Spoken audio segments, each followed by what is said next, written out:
하나님께서는요, 누군가를 새롭게 사용하시고자 하실 때 떠나게 하시는 경우를 우리는 종종 볼 수 있습니다.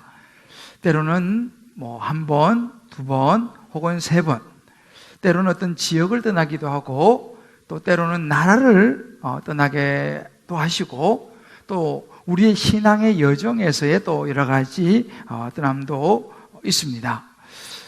저도 말씀을 준비하면서 제 인생에 쭉 시간들을 돌아보면서 몇 번의 떠남이 있었던 것을 한번 회상해 보았습니다. 물론 제가 이제 어릴 때 시골에서 자라다가 도시로 떠났을 때도 있었습니다만, 제가 이제 일반 대학을 다니다가 하나님께서 저를 목사의 길로 부르시면서 신학대학원으로 이제 가야 했던 그런 떠남이 있었습니다. 그리고 이제 제가 신학대학원 3학년 때에 기도했습니다. 하나님, 제가 이제 신대원 3년을 졸업하고 앞으로 제가 어떻게 이제 목회의 길로 가야 하겠습니까? 라고 진로를 놓고 이제 기도를 했던 적이 있습니다. 그때 영국에서 편지가 한 통 날아왔습니다. 그 편지 한 통으로 제 인생 여정은 사실은 이제 바뀌게 되었습니다. 대학원을 졸업하면서 이제 영국으로 한국을 떠나게 되었고, 영국에서 이제 참 이런저런 일을 통해서 저를 많이 다듬으시고, 또 공부도 하게 하시고, 또 목회 사역도 감당하게 하셨습니다. 한 10여 년 가까운 시간 동안 이제 지내면서 이제 공부를 마치고, 사실은 제가 영국에 조금 더 머무를 생각이었습니다. 그런데 하나님께서 영국을 떠나게 하셨어요. 그래서 다시 이제 한국으로 오게 되는데, 이제 이 서초동에 있는 사랑의 교회로 하나님이 저를 떠나게 하셔서 이제 사랑의 교회에 와서 부목사로 한 5년 정도의 시간을 잘 보내고 있을 때 하나님이 또다시 저를 떠나게 하셨습니다. 이번에는 하나님께서 이 개척이라고 하는 쉽지 않은 이 광야로 떠나게 하셨어요. 그래서 오늘 이 주님 기쁨의 교회를 세우신 것입니다. 돌아보면 저에게 삶의 고비고비에 중요한 시점에는 이렇게 하나님께서 떠남을 주셨던 것 같습니다. 여러분, 성경이 그러합니다. 성경을 가만히 읽어보면요, 떠난 사람들의 이야기가 성경에 가득 들어 있습니다. 오늘 이제 우리가 보는 이 아브라함을 기점으로 떠남의 이유가 좀 달라집니다. 떠난 이유는 여러 가지가 있죠. 근데 이 아브라함 이전에 떠난 사람들을 보게 되면 많은 경우가 자기의 죄 때문에 떠나야 했습니다. 아담과 하와가 에덴 동산을 떠나야 했죠. 왜 그렇습니까? 하나님께서 금지한 선악과를 먹지 말라는 선악과를 따먹으면서 죄를 짓게 되죠. 그리고 그들은 에덴 동산을 떠나야만 했습니다. 그들이 낳은 아들이 가인과 아벨이라고 하는 아들을 낳았습니다. 근데 이 하나님 앞에 살아가던 이 가인과 아벨, 이 가인도 하나님을 떠나야 했습니다. 창세기 4장 16절에 보면 가인이 여호와 앞을 떠나서라고 하는 구절이 나옵니다. 왜냐하면 여러분 아시는 것처럼 가인은 자기의 동생 아벨을 죽였습니다. 그런 살인의 죄를 저지르게 되죠. 더 이상 그는 하나님 여호와 앞에서 있을 수가 없었습니다. 그래서 그는 하나님을 이제 떠나게 됩니다.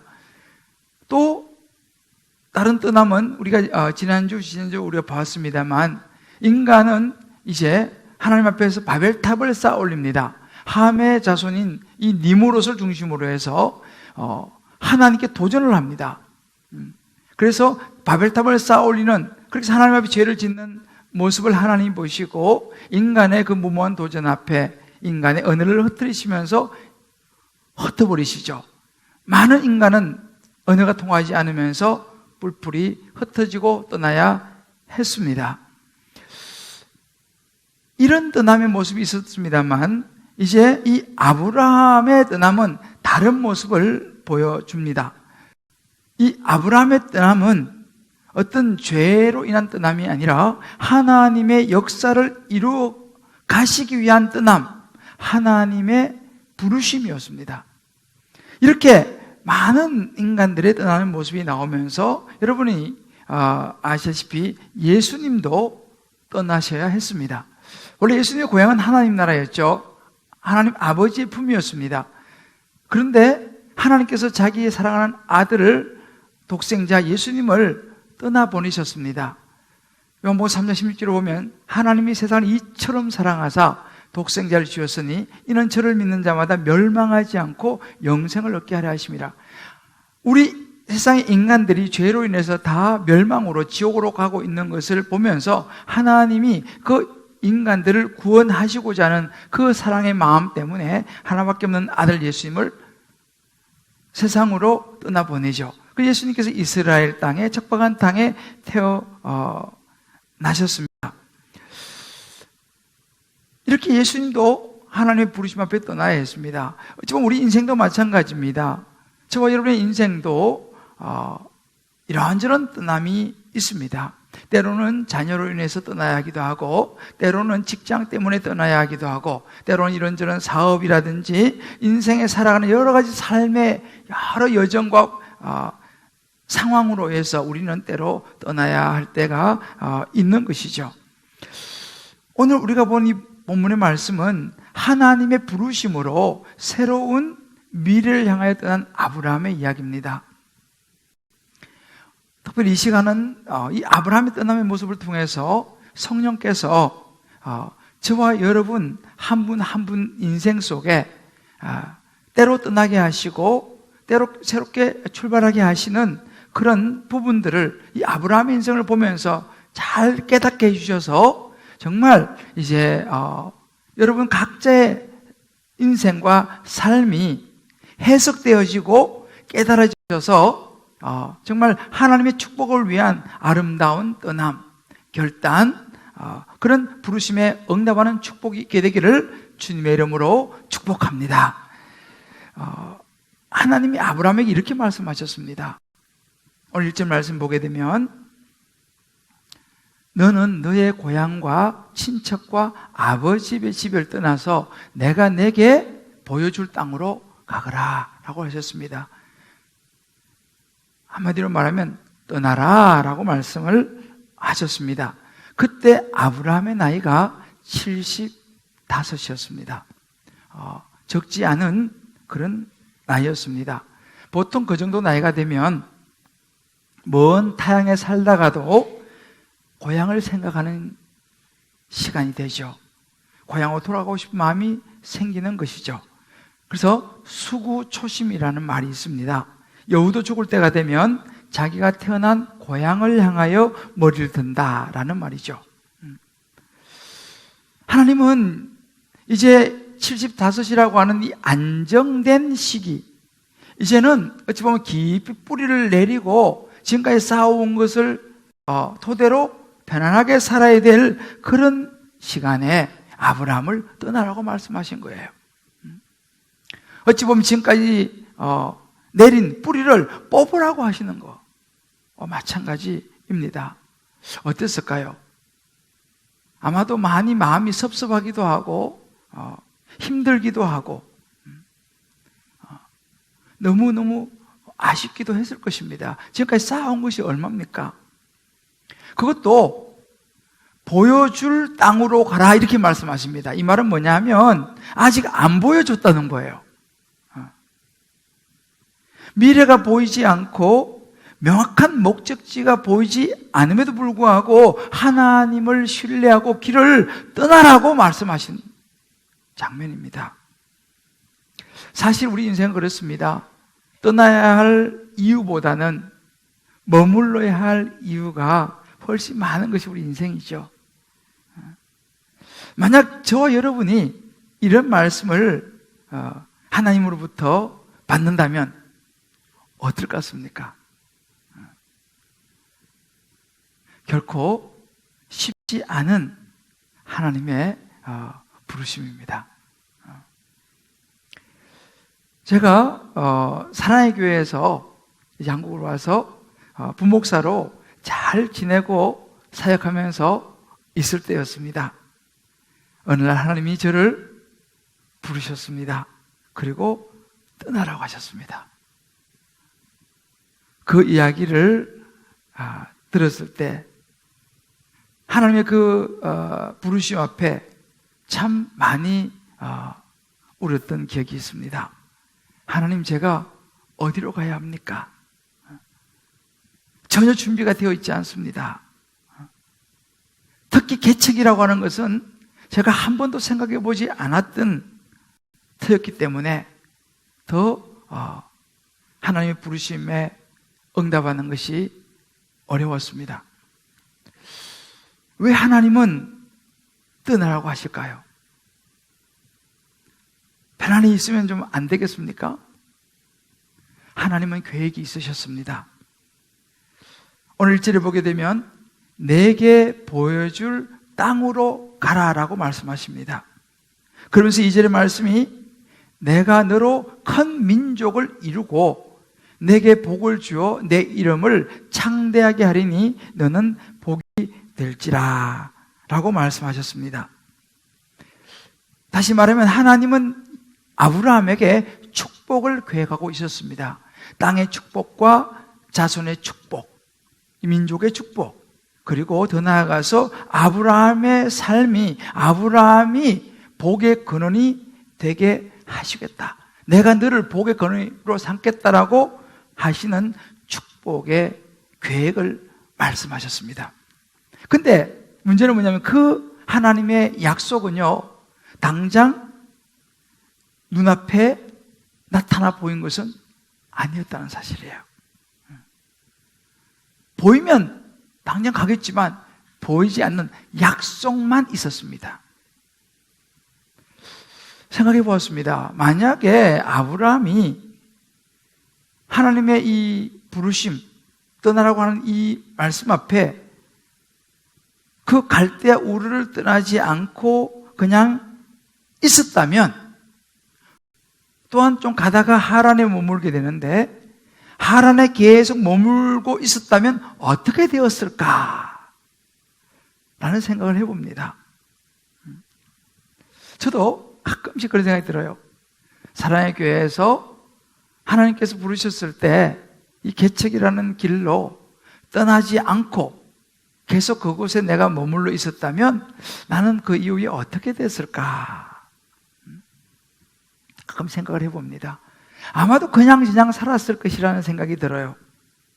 이 아브라함이 그냥 갈대우를 떠나지 않고 살았다면 큰 어려움 없이 고향에서 친척들과 가족들과 함께 그냥 아마 살아갔으리라 생각이 듭니다. 물론 그곳은 우상을 섬기는 지역이기 때문에 혼자 하나님을 물론 믿었을 수도 있죠. 그러나 쉽지 않았을 것이라는 생각을 해봅니다. 그래서 이 아브라함이 그냥 그 고향에 살았다 하더라도 그렇게 나쁜 그림처럼 보이지는 않습니다. 그러나 분명한 것은 뭐냐면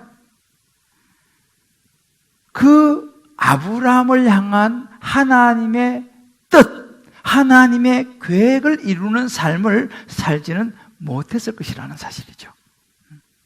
하나님은요, 셈, 함, 야벳 중에서 셈 족속을 선택하셨고 셈의 수많은 후손들이 태어났습니다만 그 중에서도 하나님의 백성을 세우고 하나님 앞에 새로운 선민으로 선택해서 그 이스라엘 백성을 세우는데 아브라함을 선택하셨습니다. 많은 자손들이 있었지 않습니까? 아브라함을 선택한 거죠. 그래서 이 아브라함을 부르셔서 약속의 땅 가나안 땅으로 들어가게 하시고 이스라엘 백성으로서의 구별된 삶을 살아가도록 먼 나중의 일이지만 이미 계획하셨고 아브라함을 불렀다는 사실이에요. 베드로후서 1장 4절 말씀 보게 되면 이 베드로 사도의 그 부르심에 대한 고백입니다. 이로써 그 보배롭고 지극히 큰 약속을 우리에게 주사 이 약속으로 말미암아 너희가 정욕 때문에 세상에서 썩어질 것을 피하여 하나님의 신성한 성품에 참여하는 자가 되게 하려 하셨느니라. 하나님의 약속으로 말미암아 세상의 정욕과 썩어질 것을 따라 살지 않고 하나님의 거룩한 성품에 참여하는 자 되게 하도록 베드로를 불렀다는 말씀이죠. 그래서 이 아브라함을 바로 이렇게 거룩한 하나님의 백성을 이루며 살라고 부르셨다는 사실입니다. 이런 부르심과 하나님의 뜻을 아브라함은 이루지는 못했을 것이라는 거예요. 그래서 이 말씀을 묵상하면서 이 창세기 12장 여러분 잘 아시는 말씀이잖아요. 아브라함이 떠나는 이 부분은. 그래서 이 묵상하면서 쉽지는 않았습니다. 너무 잘 아는 본문이기 때문에 그랬어요. 이 말씀을 묵상하면서 하나님이 그러면 떠나기를 원하시는 곳이 어떤 곳이었나를 묵상해 보았습니다. 아브라함을 떠나기를 원하셨던 곳이 어떤 곳이었길래 왜 하나님은 아브라함을 떠나라고 말씀하셨을까를 보니까 갈대아 우르라는 지역이었습니다. 이것은 우리로 말하면 신앙적으로 도움이 되지 않는 곳이었어요. 당시 이 갈대아 우르라고 하는 지역은 제가 지난주인가 말씀드렸죠. 달의 신을 섬기는 종교의 중심지였습니다. 그리고 이 고고학자들에 의하면 당시에 그 갈대 우르에는 한 25만 명의 사람이 살고 있었고 한 2, 3층 되는 이 집을 지은 이 벽돌집의 흔적이 발견될 정도로 문명이 발달한 도시였다라고 추정을 합니다. 여러분 지금으로부터 한 4,000년 전의 이야기입니다. 그 당시 2, 3층 집 벽돌집을 짓고 많은 사람이 살았다는 것은 굉장한 문명지였다는 것을 우리가 알 수가 있죠. 이 갈대아 우르가 바로 그 아브라함이 이제 태어나고 자랐던 아브라함에게 삶의 중심지였고 고향이었습니다. 그리고 어찌 보면 보호막이 되는 친척들, 형제들 모든 삶의 터전이 그곳에 있었습니다. 이 말은 뭐냐면 그런 갈대아 우르를 떠나는 것이 쉽지 않았다라는 것을 우리가 생각해 볼 수 있습니다. 당연히 그 갈대아 우르는 우상을 섬기는 그런 분위기가 많았습니다. 특히 이 아브라함의 아버지 데라는 이 우상을 섬기는 사람이었다고 말씀드렸죠. 그런데 또 다른 이야기에 의하면 이 아버지는 우상 그 모양을 만들어서 파는 장사였다라고도 이야기되어집니다. 아무튼 이 아브라함의 가정 분위기도 그렇고 사회 분위기도 그렇고 전체적으로 그곳에서 하나님을 제대로 믿기란, 예수님을 제대로 믿기란 쉽지 않다라는 사실을 하나님이 아셨습니다. 여러분 우리도 그렇지 않습니까? 신앙생활 좀 열심히 한번 해보려고 하는 마음을 가지지만 쉽지 않은 환경이 우리에게 있습니다. 이런저런 것이 우리를 자꾸만 이렇게 신앙생활을 집중하지 못하게 만드는 환경이 우리에게도 있을 수 있죠. 제가 이 말씀을 묵상하면서 한번 생각해 보았습니다. 그렇다면 나에게 갈대아 우르는 어디일까? 우리 성도님들에게 갈대아 우르는 어디일까? 물론 이 갈대아 우르라고 하는 것은 장소, 이 아브라함처럼 장소일 수도 있습니다만은 어찌 보면요, 영적으로 우리가 본다면 이 갈대아 우르가 꼭 장소만 의미하는 것은 알 수 있다라는 것이죠. 우리로 치면 좀 신앙이 조금 잘하려고 하고 이제 성경 읽는 것도 좀 재밌어지고 이 교회 생활, 신앙생활 좀 재밌어지려고 하는 그때쯤 이런저런 우리의 삶에 실망스러운 일이 일어날 수도 있고 또 마음의 상처를 입는 일이 생겨날 수도 있습니다. 환경을 통해서나 어떤 사람을 통해서나 어떤 분위기를 통해서도 말이죠. 그럼 어떻게 됩니까? 한창 신앙생활이 막 올라오다가 멈추든지 주저앉게 되죠. 뭔가 좀 하나님과 가까워지려고 하는 그런 신앙의 방해가 되는 이 부분이 갈대아 우르일 수 있다는 것입니다. 이것이 사람일 수도 있고요. 아니면은 어찌 보면 이 갈대아 우르가 어떤 장소 외부의 환경뿐만 아니라 때로는 내 마음 안에 이 갈대아 우르가 있을 수도 있다는 사실이에요. 우리 마음 안에 있는 과거의 어떤 상처라든지, 때로는 내 안에 어떤 일로 해서 올라오는 분노라든지, 열등감이라든지, 어떤 비교의식이라든지, 뭔가 하나님께 가까이 가지 못하게 만드는 우리의 마음의 어떤 아픔이라든지, 어떤 아픈 감정들, 또 인간에게 이런 생각들, 이런 것들이 갈대아 우르가 되어서 우리가 좀 신앙생활을 잘 해보려고 하고 하나님께 가까이 가보려고 하면 그런 것들이 우리의 발목을 잡을 수가 있다는 사실입니다. 그러면 그런 것들이 우리에게 있어서 우리의 신앙을 더 앞으로 가지 못하게 만드는 갈대아 우르가 될 수 있다는 것입니다. 그래서 고린도후서 5장 17절 말씀 보면 그런 구절이 있습니다. 그런즉 누구든지 그리스도 안에 있으면 새로운 피조물이라. 이전 것은 지나갔으니 보라 새 것이 되었도다. 여러분, 우리가 그리스도 안에 있으면, 우리가 예수를 믿고 하나님의 자녀가 되면요, 우리는 새로운 피조물이라는 거예요. 새로운 하나님의 자녀가 된다는 것입니다. 이전 것은 지나갔다는 것이죠. 이 말은 무슨 말이냐면, 우리가 예수를 믿고 나면요, 과거에 우리의 어떤 무슨 행했던 일들, 우리 뭐 어떤 가족사, 우리 어떤 과거의 어떤 그런 거 관계들, 심지어 때로는 우리 조상의 어떤 여러 가지 일들, 이런 모든 것들은요, 우리가 예수를 믿고 나면 다 지나간 것이 되는 줄 믿으시기를 바랍니다. 우리는 새로운 피조물이 되는 거예요. 하나님의 새로운 자녀가 됐다는 것입니다. 그래서 우리는 이전 것을 지나갔으니 보라 새 것이 되었도다. 우리는 새로운 사람이 되었어요. 새로운 하나님의 자녀가 되었습니다. 그런데 자꾸만 과거의 어떤 그 무엇이, 기억들이, 상처들이, 아픔들이, 때로는 여러 우리 삶의 히스토리가 우리를 붙잡는다는 사실이에요. 우리가 그것에 붙잡혀서는 안 된다는 것입니다. 그것으로 떠나야 된다는 거예요. 그래서 로마서 8장 5절 6절 이런 말씀이 있습니다. 육신을 따르는 자는 육신의 일을, 영을 따르는 자는 영의 일을 생각하나니 육신의 생각은 사망이고 영의 생각은 생명과 평안이라고 그랬습니다. 우리가 예수를 믿음으로 말미암아 하나님의 영이 내 안에 있고 하나님의 자녀가 되었는데 자꾸만 육신의 생각이 우리를 끌어당긴다는 거예요. 인간적인 생각, 어떤 육신의 세상적인 것들이 자꾸만 우리를 발목을 잡는다는 것입니다. 그래서 새롭게 나가지 못하게 하는 거예요. 그거를 떠나라는 것입니다. 이것이 어찌 보면 우리가 떠나야 될, 신앙적으로 도움이 되지 않는 갈대아 우르였습니다. 또 하나는 뭐냐면 하란이라는 장소였습니다. 이것은 머물러서는 안 되는 곳이었습니다. 이제 갈대아 우르를 떠났습니다. 굉장히 용기가 필요했죠. 그런데 좀 떠나서 가다가 하란이라는 곳에 머물게 됩니다. 이 하란은 아버지 데라의 고향이었습니다. 그곳에서 왜 머물 수밖에 없었느냐? 5절 말씀 보게 되면 힌트가 나옵니다.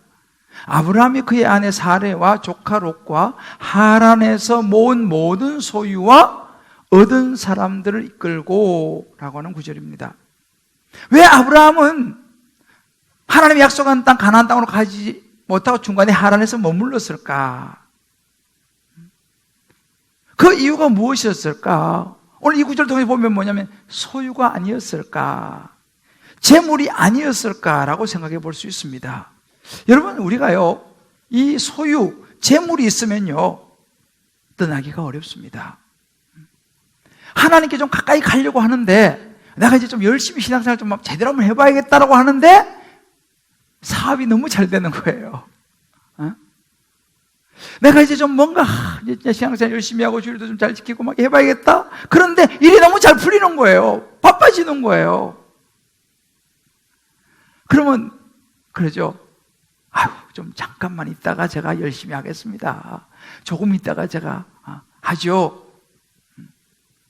여러분, 아브라함의 아버지 데라는요, 결국은 하란에서 가나안으로 가지 못하고 하란에서 죽습니다. 약속의 땅으로 들어가지를 못한 것이죠. 그 하란에서 머물고 말았습니다. 여러분, 우리도 마찬가지입니다. 우리 주변에도 마찬가지예요. 우리 신앙생활 하다 보면요, 하나님이라는 지역에서 머물고 그저 주저앉는 경우도 많습니다. 끝까지 하나님의 나라 천국까지 가야 되는데 신앙생활 하다가 이런저런 이유로 때로는 여기가 좋사오니 이 정도면 됐습니다 라고 하는 마음이 들어서 더 앞으로 나가지 못하는 경우도 많이 있습니다. 오늘날 교회 다니다가 예수 믿다가 다니지 않는 그런 분들도 많이 있으시죠. 근데 의외로 뭔가를 가진 분들의 경우가 많습니다. 하나님께 가까이 가지 못하는 이유인 것이죠. 제가 지난주에 이제 기도원에 가서 기도하면서 묵상하고 내려오면서 하나님께 제가 이런 질문을 던져봤습니다. 하나님, 왜 저는 하나님께 더 깊이 나가지 못할까요? 하나님께 더 가까이 제가 가지 못하는 이유가 무엇입니까? 라고 질문을 스스로 던져보았습니다. 그때 하나님께서 제 마음에 이런 마음을 주셨습니다. 너가 가진 게 너무 많아 라고 하셨어요. 그래서 제가 그랬죠. 하나님, 제가 뭐가 가진 게 있습니까? 아니야. 정말 너가 아무것도 없다면 나한테 온전히 매어 달릴 텐데, 정말 간절히 나를 찾고 찾아서 내게 나올 텐데, 그 간절함이 그렇게까지 깊지 않은 것은 너가 믿는 구석이 있기 때문이야 라고 말씀하시는 거예요. 그러고 보니까 정말 그런 마음, 그 말씀이 맞더라고요. 나도 정말 하나님 의지하고 무슨 일, 교회 목회도 그렇고 모든 일 할 때 하나님밖에 없습니다라고 매어 달려야 되는데, 그러기에는 제가 눈에 보이는 사람도 있고 뭐도 있고 이런 것들이 있더라는 것을 제가 보게 됐어요. 여러분은 어떻습니까? 여러분은 하나님께 나아가시는데, 하나님과 깊이 가시는데 여러분 가진 것이 너무 많지 않습니까? 그래도 여러분이 할 수 있는 능력이 아직은 많다는 생각이 있지 않습니까? 믿는 구석이 있지 않습니까? 그러면 우리 하나님께 가까이 나가기가 어렵습니다. 그러면 우리가 하나님에 머물게 되는 것이죠. 그렇게 보면 사실은 때로는 우리가 돈이 없고 환경이 열악한 것이 약속으로 땅으로 가는데 오히려 도움이 될 수 있다는 사실이에요. 때로는 우리가 없는 것이 어려운 환경이 축복이 될 수도 있습니다. 지금 우리 교회는 한창 이제 양육 훈련이 진행되고 있는 그런 가운데 있습니다. 근데 이맘쯤 되면요, 이제 몇 주차 지나고 이맘쯤 되면 어떤 마음이 고개를 드냐면 대체적으로 힘들다, 이제 그만할까? 뭐 이렇게까지 신앙생활을 힘들게 해야 돼? 뭐 훈련, 거기를 훈련을 받아야 돼? 하는 마음이 이렇게 올라오는 시기가 지금 이 시기입니다. 아마 그런 분이 있을지 모르겠습니다. 여러분, 하란입니다. 신앙생활 하다가도 있잖아요. 아이고, 그래, 신앙생활 이 정도 하면 되지. 뭐 그렇게 그냥 그렇게 해. 나는 이 정도 그냥 하고, 여러분 스스로가 어느 선을 긋고 더 이상 넘어가지 않는 분이 있을 것입니다. 나는 이 정도면 돼. 내가 볼 때 이 정도도 투머치야. 여러분, 그곳은 하란입니다. 주님께서 말씀하시는 거예요. 아니야, 지금은 좀 힘들지만 다시 한 걸음 뛰고 앞으로 가야 돼. 지금 너가 편안한 하란, 이제 소유도 있고 재물도 있고 이제 터도 닦았고, 이 정도면 좋다 라고 여겨지는 그곳, 너 신앙 그곳에서 머무르면 안 돼. 가나안 땅으로 가야지. 나와 좀 더 깊이 교제해야지. 하나님께서 그렇게 말씀하시는 것입니다. 저와 여러분, 혹시라도 하란이라는 지역에 머물고 있다면 오늘 이 말씀을 듣고 정말 가나안 땅을 향하여 한 걸음을 내딛는 저와 여러분 될 수 있기를 주님의 이름으로 축복합니다. 아브라함은 어땠습니까? 아브라함은 부르심에 응답했습니다. 그리고 떠났습니다. 어떻게 떠날 수 있었을까? 쉽지 않은데.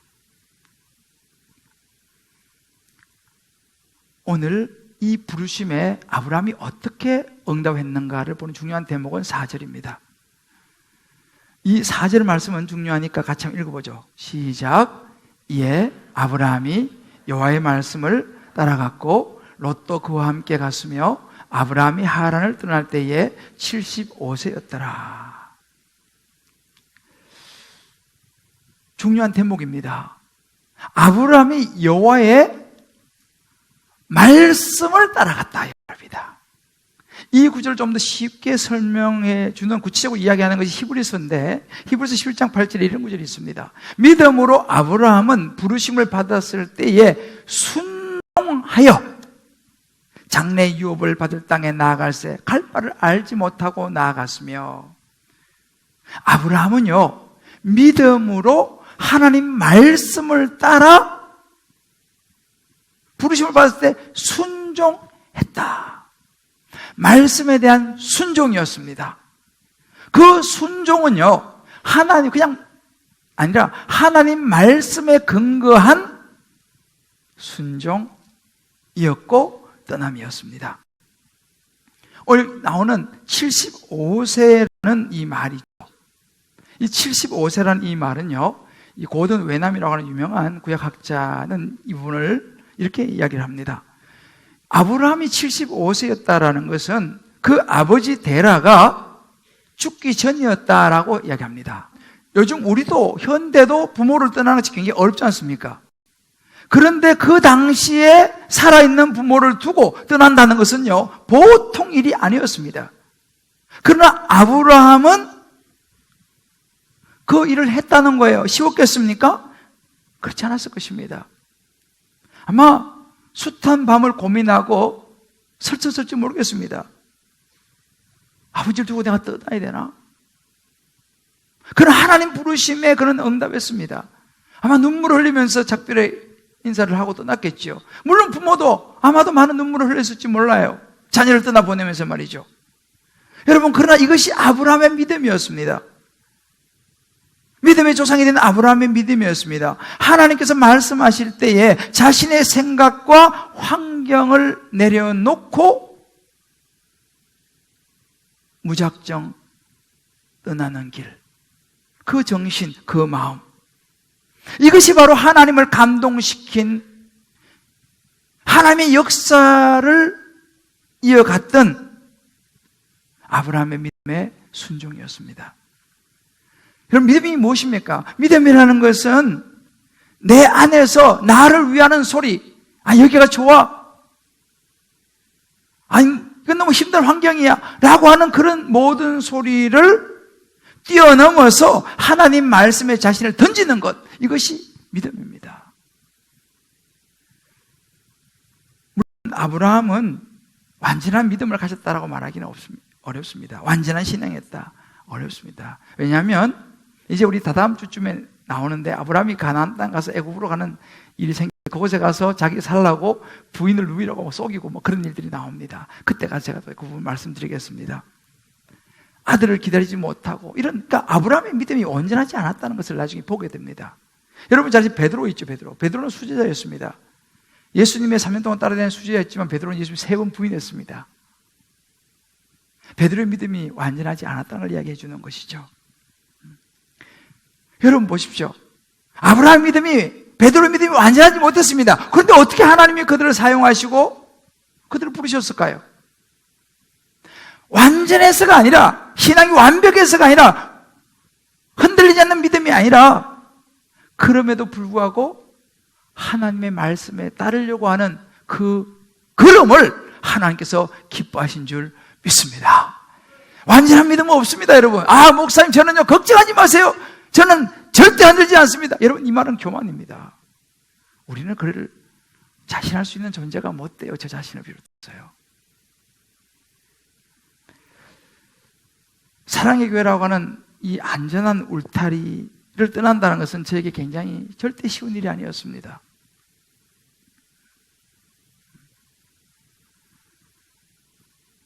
저는 그때 사실은 제 나름대로 2가지를 놓고 기도하고 있었습니다.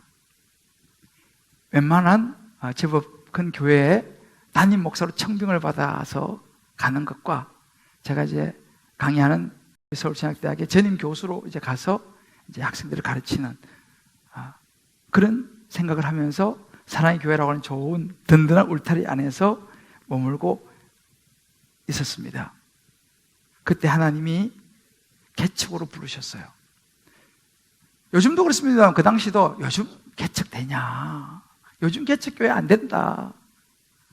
모두 다 그렇게 이야기했습니다. 모두 말렸습니다. 저 역시도 그런 생각이 들었습니다. 근데 그때 하나님께서 저에게 딱 한 가지를, 우리 하나님은 길게도 말씀하지 않으세요. 딱 한마디를 했습니다. 김 목사, 너는 성공이 무엇이라고 생각하냐? 이 질문을 딱 던졌습니다. 너는 성공이 무엇이라고 생각하냐? 수천 명 모이는 그런 교회에 청빙받아가서 담임 목사로 어깨에 탁 힘주고 자 이렇게 성도들 거느리면서 목회하는 것이 성공이라고 생각하냐?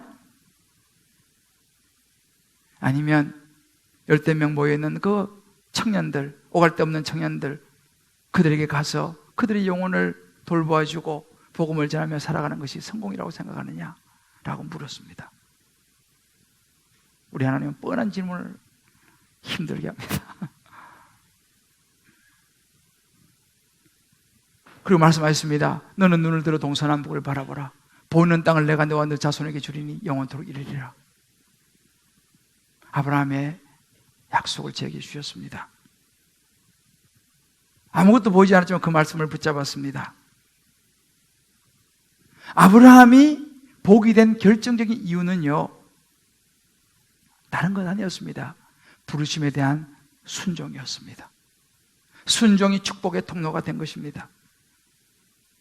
순종은 우리에게 새로운 시작을 가져다 줍니다. 예수님께서 베드로에게 말했습니다. 그물을 배 오른편에 던져라. 말도 안 되는 소리였습니다. 밤새도록 해봤는데, 그러나 베드로는 순종해서 그물을 배 오른편에 던졌습니다. 놀라운 하나님의 기적을 경험하게 된 것이죠. 예수님의 능력을 보는 시작이 되었습니다. 마가복음 1장 17절에 보게 되면 나를 따라오느라 내가 너로 사람을 낚는 어부가 되게 하리라. 아무것도 눈에 보이는 거 없지만 제자들은 예수님을 따라 나섰습니다. 그리고 그들은 놀라운 축복이 되었습니다. 제가 그렇게 사랑의 교회를 떠난 그 떠남은, 그 순종은 놀라운 축복이 되었습니다. 어디로 갈지 알지 못했지만 하나님은 저를 잠실로 오게 하셨고, 아무 연고도 없지만 이곳에서 한 30평 되는 상가에서 시작하게 하셨습니다. 그리고 돌아보면 이제 오늘이 우리가 12살 되는 생일입니다. 창립주일입니다. 공교롭게 이 말씀이 딱 오늘에 이게 그렇게 맞춘 건 아닌데 이게 딱 맞았습니다. 그리고 생각해 보았습니다. 하나님께서 왜 나를 부르셔서 잠실의 교회를 시작하게 하셨는가? 그러고 나서 보니까 이제 우리가 그 상가에 있다가 이 학교로 들어와서, 그때는 이 강당이 없었어요. 저기 아래 지하에 은혜체풀 하나 빌려서 시작했는데, 지금 이제 12년이 지나고 보니까 우리 교회를 서쳐간 수천 명의 사람이 있었습니다. 물론 그분들은 때로 이사를 가서 떠나기도 하고 이런저런 이유로 떠나기도 하고 때로 외국을 가기도 하고 많이 흩어졌습니다만, 적어도 수천 명의 사람은 예수님의 복음을 들었다는 사실입니다. 그리고 그 안에 많은 수백 명이 될지 수천 명이 될지 모르지만 예수님을 영접했다는 사실입니다. 이것이 하나님이 나를 부르신 이유구나. 그리고 오늘 12살을 맞았습니다. 이것이 제게는 얼마나 큰 축복인지 모르겠습니다.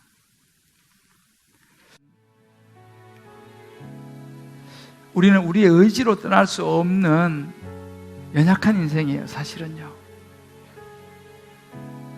그래서 하나님 우리를 부르시는 거예요.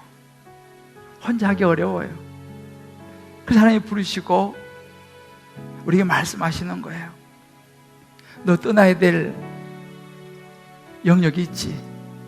너 떠나야 될 사람이 있지. 너 떠나야 될 마음이 있잖아. 머물러서는 안 되는 세상의 것이 있지. 이제 떠나야 한다. 결단해야 된다. 말씀하세요. 이에 아브라함이 여호와의 말씀을 따라갔고,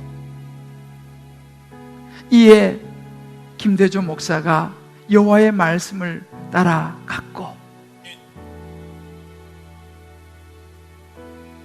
이에 여러분 각자의 이름을 넣어서 한번 이 말씀을 읽어보길 바라요. 이에 김인준 집사가 여호와의 말씀을 따라갔고, 주님 말씀하십니다. 축복이 너희 것이다. 너는 복이 될 것이다. 응답에 따라 일어난 사람은 복이 될 것이다. 주님 말씀하셨습니다.